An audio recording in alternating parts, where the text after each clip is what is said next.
হয়, এইটো আচলতে এটা দিশত ভাল হৈছে, আকৌ খন্তেক সময়ৰ কাৰণে বেয়া হৈছে। ভাল হৈছে এইখিনি আমাৰ হাপাচৰা বৃহত্তৰ এলেকাৰ যি জনগণে আমাৰ হাপাচৰা বজাৰত বজাৰকৰণৰ বাবে আহে। 4 লেন ঘাইপথ নিৰ্মাণ হোৱাৰ পিছত আমাৰ ৰাইজৰ খুবেই সমস্যা হৈছে। ইয়াতে সঘনাই দুৰ্ঘটনা সংঘটিত হৈ আছে, বিশেষকৈ দোকানবিলাক আপোনাৰ ৰাস্তাৰ কাষত উঠোৱাৰ কাৰণে। দোকানবিলাক এবাৰ ৰাষ্ট্ৰীয় ঘাইপথ প্ৰাধিকৰণ যি NHAI দিছিল, তেওঁলোকৰ নিৰ্মাণকাৰী কোম্পানীয়ে এবাৰ ভাঙি দিছিলে। আকৌ তেওঁলোকে পুনৰ ৰাস্তাৰ ওপৰে ওপৰে ঘৰবিলাক উঠাই আছিল কাষে কাষে, যাৰ কাৰণে ৰাইজৰ সমস্যা হৈছে। আৰু সেই সমস্যাটোৰ প্ৰতি আমাৰ জিলা প্ৰশাসনে নজৰ দিছে, তো এইটো আমি ভালে পাইছোঁ। আৰু যিখিনি দোকান ইতিমধ্যে ইয়াৰ পৰা হয়তো ভাঙিছে, তেওঁলোকৰ পিছফালে প্ৰত্যেকজন দোকানীকে বজাৰ কমিটিৰ ফালৰ পৰা নিশ্চয় উপযুক্ত ঠাই দিব দোকান পোহাৰ পৰিসৰৰ কাৰণে।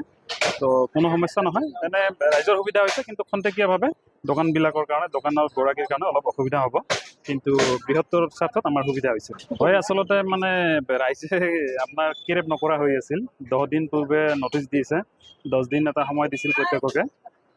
তো সেইখিনি সময়ৰ ভিতৰত তেওঁলোক নিজে নিজে হয়তো আঁতৰি গ'লে আজি বুলডোজাৰৰ প্ৰয়োজন নাছিল, যিহেতু ৰাষ্ট্ৰীয় ঘাইপথৰ খাছ মাটি হয় এইখিনি।